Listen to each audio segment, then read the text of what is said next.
I never thought I'd be one to post about my marriage troubles online, but here I am, pouring my heart out to strangers. My wife, Jess, and I had built what I thought was a solid life together. We shared the same dreams, particularly our passion for addressing food insecurity in urban deserts. I spent countless hours working on initiatives to nourish communities, while Jess, well, she was supposed to be my partner in all this. But somewhere along the line, things went wrong. It started with little things.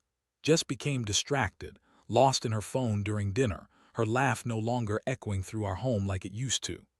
When I'd ask her about her day, her responses were curt, almost rehearsed. I figured she was just stressed from work or overwhelmed by our projects. She loved to talk about our efforts to create community gardens and food drives, but it felt like I was doing all the heavy lifting while she was merely a spectator. Then came that fateful evening when I noticed something that set alarm bells ringing. Jess had been especially secretive about her phone lately. She would often take it with her to the bathroom, or lock it when I was around. I dismissed my instincts as paranoia until I decided to check her social media one day. I found a message that made my stomach drop. "Can't wait to see you again tonight, just you and me." The sender's name was Eric, a guy from her office I had vaguely heard about but never met. I felt this wave of nausea wash over me, a mix of disbelief and anger. I confronted her that night, armed with the damning evidence. I sat Jess down, my heart racing as I showed her the messages. The look on her face was a mix of shock and annoyance, like I had just accused her of something ridiculous. "Who is Eric?" I demanded, trying to keep my voice steady even though I felt like I might explode. She laughed, a sharp, almost mocking sound. "It's not what you think, Mark. You know how people joke around at work. He was just messing with me."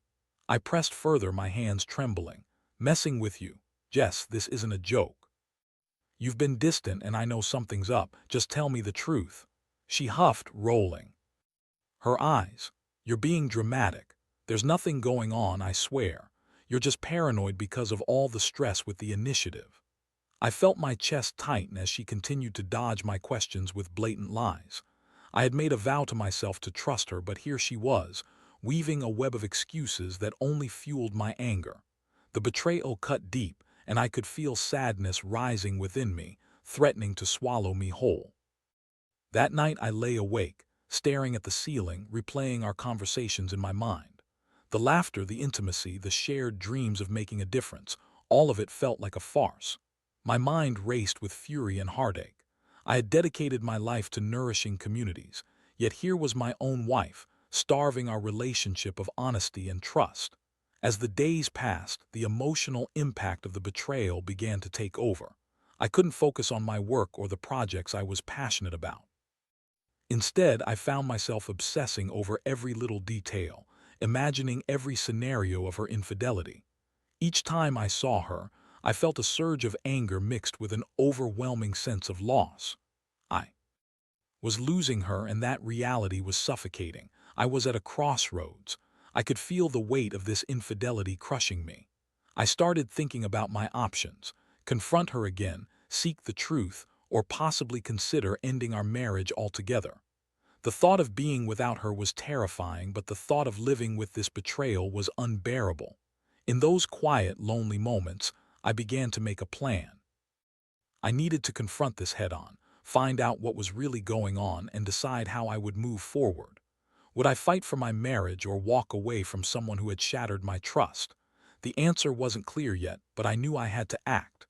Little did I know, this was just the beginning of an emotional roller coaster that would change everything for me.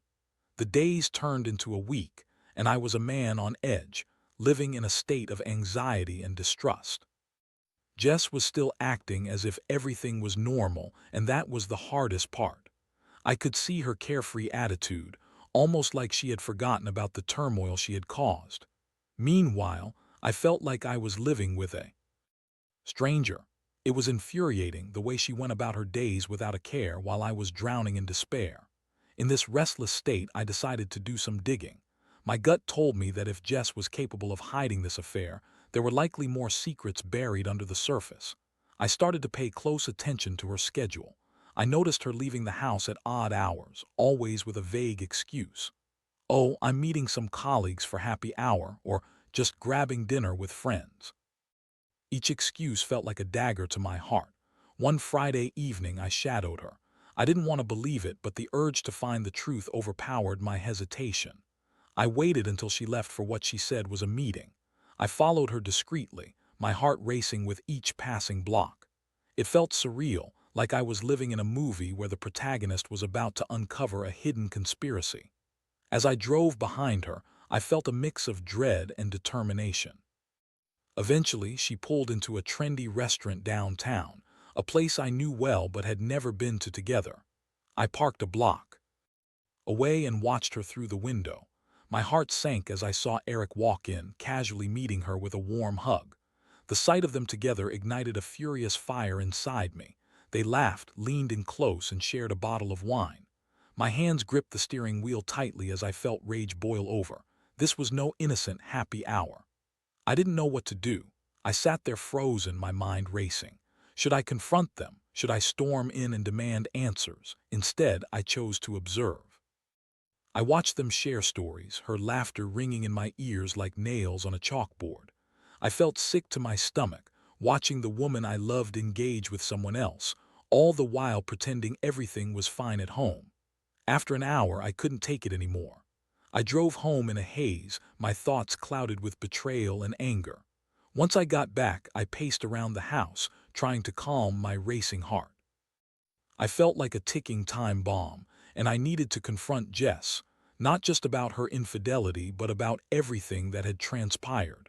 I waited for her to come. Home, when she finally walked through the door, I could see the surprise on her face. "Hey, you're home early," she chirped almost too cheerfully. My blood boiled at her casual demeanor. "Yeah, I had a little extra time on my hands," I said, my tone icy. "We need to talk." Her smile faltered as she sensed the gravity of my words. I could see her heart drop, and for a second I felt bad for the pain that would come. But I quickly reminded myself of the pain she had caused me. "About what?" she asked, feigning innocence. "About you and Eric," I replied, struggling to keep my voice steady. "I saw you at that restaurant. You had your hands all over each other, laughing like you're the only two people in the world." Her eyes widened in disbelief. "Mark, I can explain. It wasn't what you think." "Then what was it?" I shot back. "Tell me the truth, Jess. Are you cheating on me?" She hesitated, biting her lip. "It's not cheating if it's not serious. We were just having fun." "You're always so busy with the initiative. It's like I'm alone all the time. You've been neglecting me." The audacity of her words left me speechless. "Neglecting you? I've spent my life trying to make a difference. And while I'm out there working, you're with another man." She opened her mouth to protest but then closed it, realizing her defense was flimsy at best. "I didn't mean for it to happen, I swear. It just happened." I couldn't fathom how she could rationalize her betrayal. "You don't just accidentally cheat on someone, Jess. You made a choice. I thought we were in this together." Her face twisted with frustration. "You don't get it. I reached out because I felt isolated and alone. Maybe if you paid more attention to me instead of your noble causes." "Your causes include sleeping with another man," I yelled, my voice echoing through the walls. The confrontation escalated from there, words flying back and forth like fists. I was furious, hurt, and completely betrayed by the woman I thought I knew. When the shouting finally subsided, we stood there, panting, our relationship hanging by a thread. I realized in that moment that this wasn't just about the affair. It was about trust, commitment, and the dreams we had built together. And I needed to decide what to do next. Would I try to salvage what was left of our marriage, or was it time to walk away from someone who had shattered my heart so completely? After that explosive confrontation, Jess and I settled into an uncomfortable silence, each processing the weight of what had just happened. I felt torn apart inside, my emotions tangled in a web of love, betrayal, and anger. She, on the other hand, seemed to shift between denial and guilt, her eyes darting around the room, avoiding my gaze. In the days that followed, I tried to act as if everything was normal, but the tension was suffocating.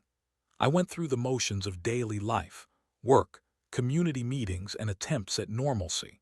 But my mind was always racing back to that moment when Jess had admitted to her indiscretion. Each time she spoke, I felt a fresh wave of anger and hurt bubbling up. She tried to engage me in conversation about our initiatives, as if nothing had happened, but I couldn't help but see her through a lens of betrayal.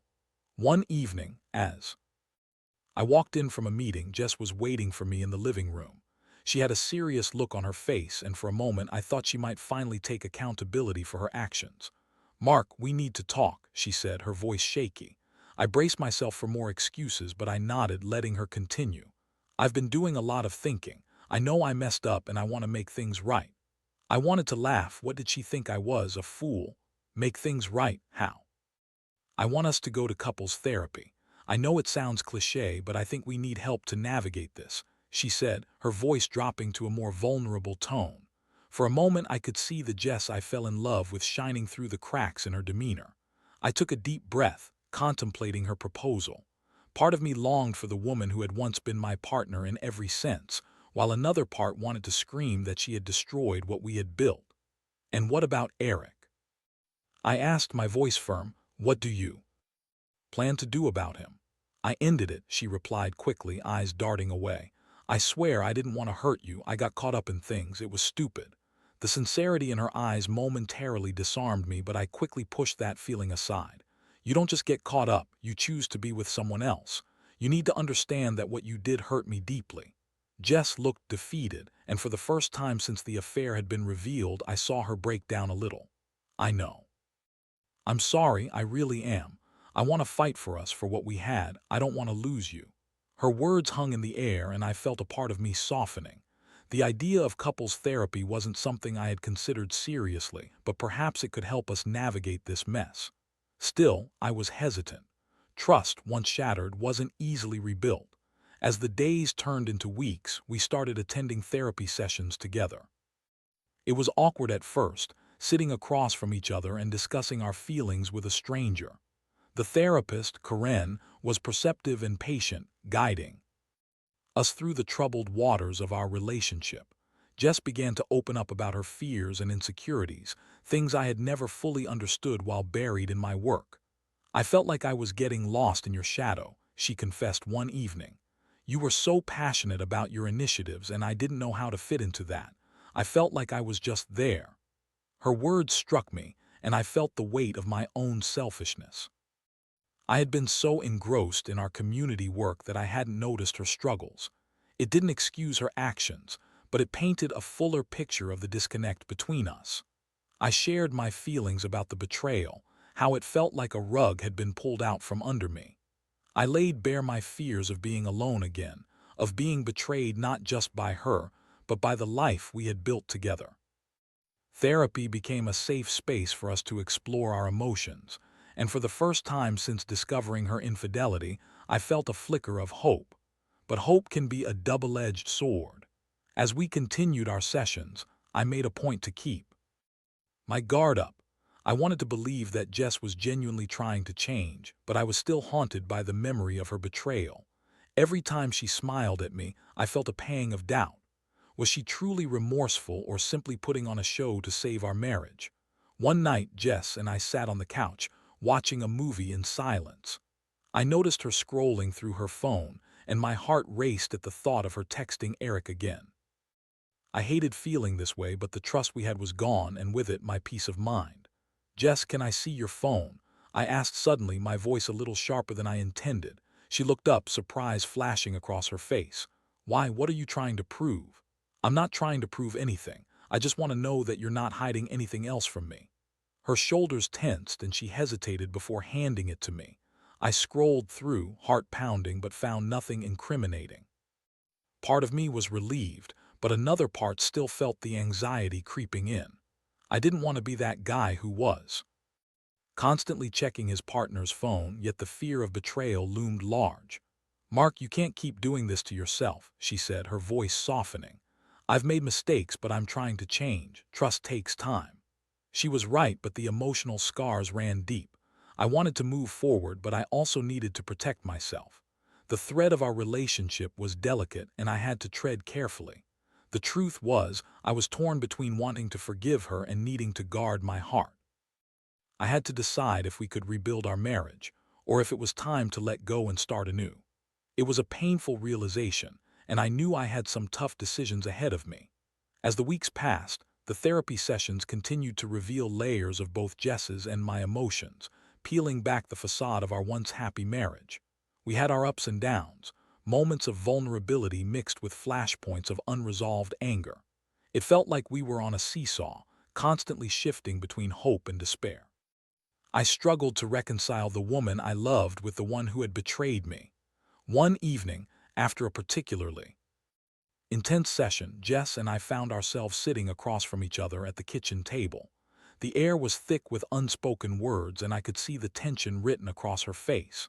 She was trying so hard to convey her commitment to fixing things, but the shadows of doubt still lingered in my mind. "Mark, I want to do this. I really do," she began, her voice steady but edged with anxiety. "I'm willing to put in the work. I don't want to lose you." I took a deep breath, the familiar pain creeping back in. "It's not easy for me, Jess. I still feel like I'm losing you to someone else even when you're sitting right here." "I'm right here," she insisted, leaning across the table. "I'm not going anywhere. I just need you to trust me." Her words struck a chord, and I felt a mix of frustration and longing. "Trust isn't something that can be given freely after it's been broken," I replied, my voice tinged with bitterness.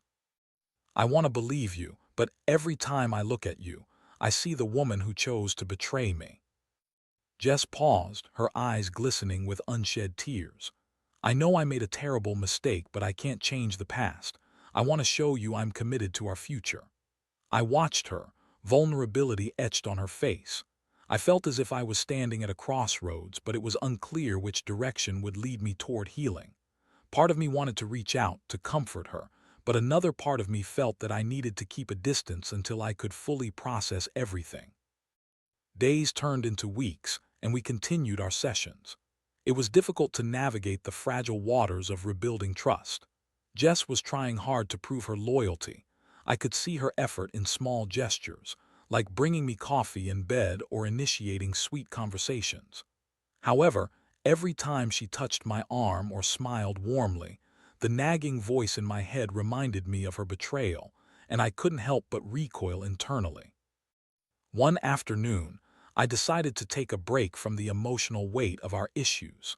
I headed to one of the community gardens we had been working on, hoping to lose myself in the joy of planting and nurturing something new. It was a welcome distraction, and for a few hours I felt a sense of peace as I dug my hands into the soil, working alongside community volunteers. As I chatted with a few locals, sharing laughs and stories about our progress, I felt a flicker of my old self returning. It was a brief reprieve, but it reminded me of what I was fighting for, not just my marriage, but my own happiness as well. That evening when I returned home, I found Jess in the living room looking through old photo albums. She glanced up as I entered, a mix of nostalgia and sadness in her eyes. "I was looking at our memories," she said softly, gesturing to the spread of photographs. "I miss the way we used to be." I felt a pang of sorrow at her words. "So do I admitted, joining her on the couch. We flipped through the pages together, memories of laughter, travel, and love flooding back. Suddenly, she turned serious. "Mark, I want to show you that I can be better. I'm willing to do whatever it takes to rebuild our relationship. I've even thought about taking a break from work to focus on us." That struck me as both noble and impractical. "Jess, you don't have to make such drastic changes for me. I want us to work on things, but I don't want you to sacrifice your happiness." "No," she insisted, her voice firm.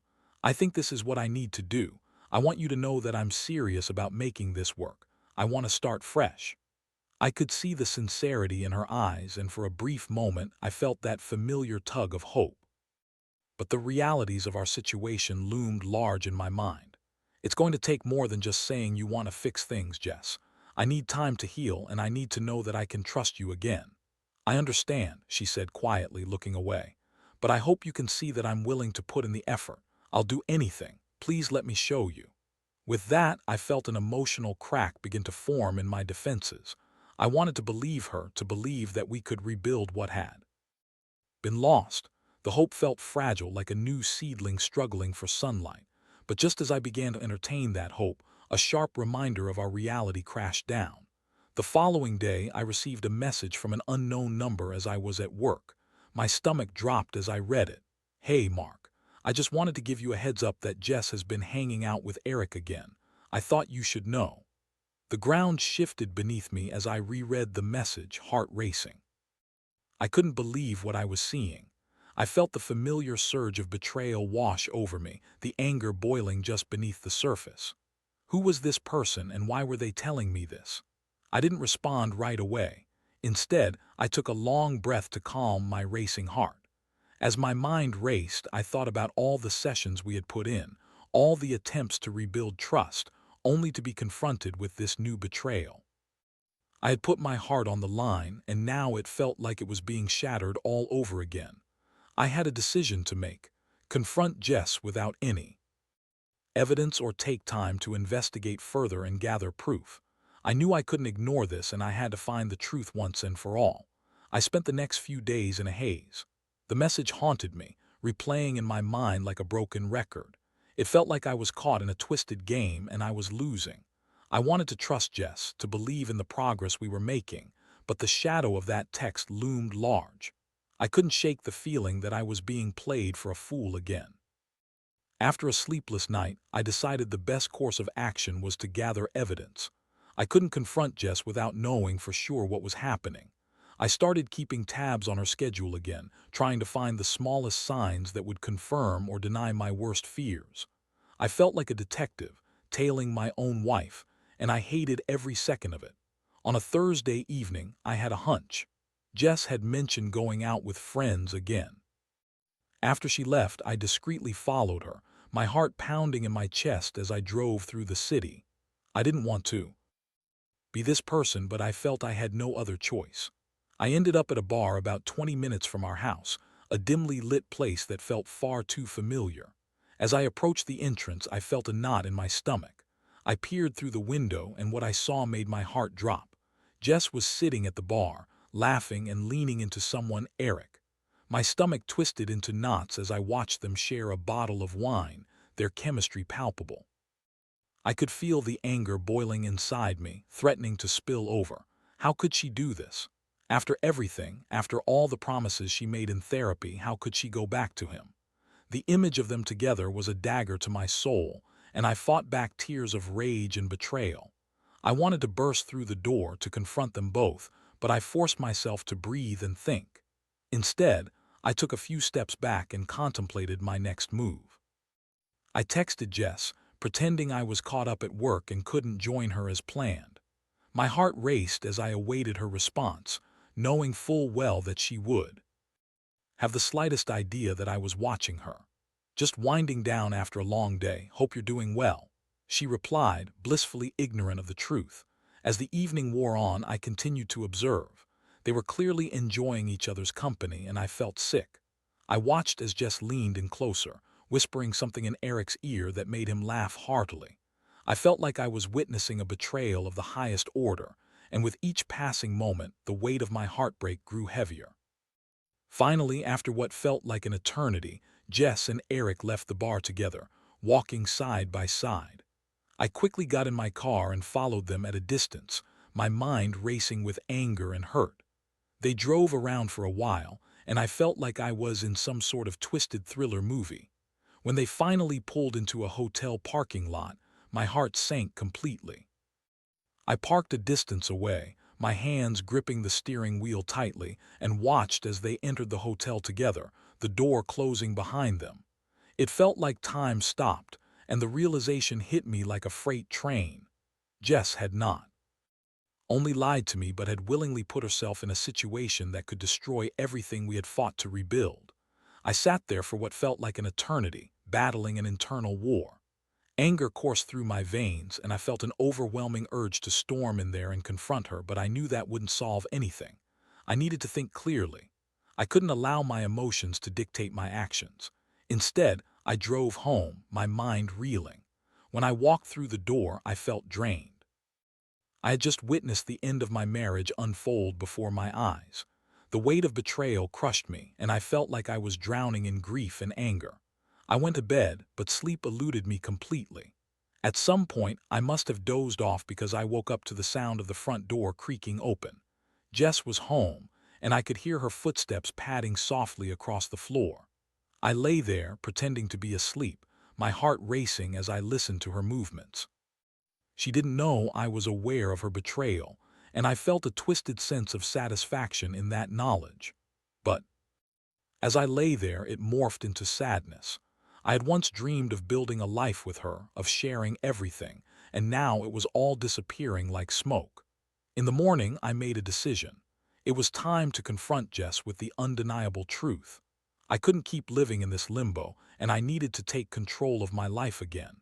I would lay bare everything I had seen, and then I would decide what my next steps would be. When Jess woke up, I could see the light in her eyes, the same one I had loved for so many years. But it felt tainted now, like a cruel joke. I sat her down at the kitchen table, my heart pounding in my chest. "Jess, we need to talk," I said, my voice steady despite the storm brewing inside me. "I know what you've been doing. I followed you last night and I saw everything." Her face fell, the color draining from her cheeks. The facade shattered before my eyes, and I felt a surge of mixed emotions. I was finally going to get the answers I needed, but at what cost? "Mark, she began, but I cut her off. "No excuses, Jess. I want to hear the truth. No more lies." I watched as the weight of my words sunk in. She sat there, processing the reality of her actions, and I knew the confrontation would change everything. We were standing at the precipice of our relationship, and I was finally ready to step forward and claim my life back. The air in the kitchen felt electric, thick with unspoken truths and heavy emotions. Jess's eyes widened as she took in my words, her mouth opening and closing as if she were searching for a response. But there was nothing to say that could undo the knot of betrayal that had tied itself around our relationship. "Mark, please, let me explain." She finally pleaded, her voice trembling. I shook my head, feeling a mix of anger and sadness boiling beneath the surface. "No more explanations, Jess. I've heard enough lies. I followed you last night and I saw you with Eric. I watched you walk into that hotel together." Her face fell, and I watched the realization wash over her, the truth sinking in like a heavy stone. I never wanted it to go this far," she stammered, tears welling in her eyes. "We were just talking, I swear. I didn't mean to." "Didn't mean to what?" "Cheating is a choice, Jess. You chose to go out with him, to share drinks, to be intimate with someone else. You put yourself in a situation where you could betray me again, and that hurts more than anything you could ever say." I felt my heart breaking all over again, but I was done with the pain. I had spent so many nights wrestling with doubt, anger, and despair. It was time to reclaim my life, my dignity. Jess reached out, her hand trembling as she placed it on my arm. "Mark, I'm so sorry. I made a mistake. I promise you it didn't mean anything. I was lonely and I didn't know how to tell you." I pulled away, unable to look at her. "Every time you claimed you wanted to fix things, I wanted to believe you. But how can I trust you now? You've shattered my faith in us." Tears streamed down her cheeks, and I felt a flicker of sympathy, but it was quickly replaced by the overwhelming need to protect myself. "You need to understand, Jess. This isn't just about the affair anymore. It's about the choice you made to betray my trust. I can't go on pretending everything is okay when it's not. I will do anything to make this right, I swear." She cried, desperation creeping into her voice. I felt a heaviness in my chest, the anguish of what we had once shared and what could never be again. "You had your chance. I wanted to fight for us, but you pushed me away. You chose to hurt me, and now I have to choose myself." With those words, a sense of finality washed over me. I had spent too long navigating this painful labyrinth of deceit. It was time to find my way out. I took a deep breath, summoning the strength I needed to follow through on my decision. "I think it's best if we separate," I said finally, the words tasting bitter on my tongue. "I need time to heal from this, and I can't do that while living with someone who has broken my trust." Jess's face crumpled, her sobs echoing in the silence of the kitchen. "Please, Mark, don't do this. I love you. We can fix this." "I don't want to hear that word right now," I replied, feeling my own voice breaking. "Love doesn't betray, it doesn't lie, and I can't build a future on broken promises." The weight of my decision hung heavy between us, and I knew my heartache mirrored hers. But it was clear that my love for Jess had transformed into a protective instinct, a shield against the pain she had inflicted. I needed to move forward, to nourish my own spirit just as I had worked to nourish others in the community. After an agonizing silence, I turned away, taking a moment to gather myself. I felt drained, the tears of anger and sadness mixing inside me. I walked toward the door, leaving Jess sitting there, crushed under the weight of her choices. As I stepped outside, the sun was shining brightly, illuminating the world around me. I took a deep breath of fresh air, feeling the warmth on my face. In that moment, I realized that while the pain of betrayal would never fully leave me, I had the power to choose my own path moving forward. In the weeks that followed, I focused on rebuilding my life. I submerged myself in my work, volunteering in the community gardens, working alongside incredible people who shared my passion for helping those in need. It was healing in ways I never imagined. I began to reclaim my sense of self, finding joy in the little things, like a blooming flower or a child's laughter. I even found solace in pursuing my own interests, reading books I had neglected, and reconnecting with friends I had lost touch with while wrapped up in my marriage. Slowly, the shadows of heartache began to lift, and I discovered a newfound strength within myself. I learned that vulnerability is not a weakness. It's a testament to our courage to love fully, even when it comes at a cost. I also came to understand that love should never be about compromising one's own worth. When I look back on my relationship with Jess, I no longer feel resentment. Instead, I see it as a valuable lesson about trust, love, and the importance of self-worth. As I move forward, I carry those lessons with me, grateful for the chance to nourish my own roots, forging a new path filled with hope and resilience. And to anyone else who finds themselves in a similar situation, remember, it's okay to choose yourself. Sometimes, the hardest decision leads to a brighter future.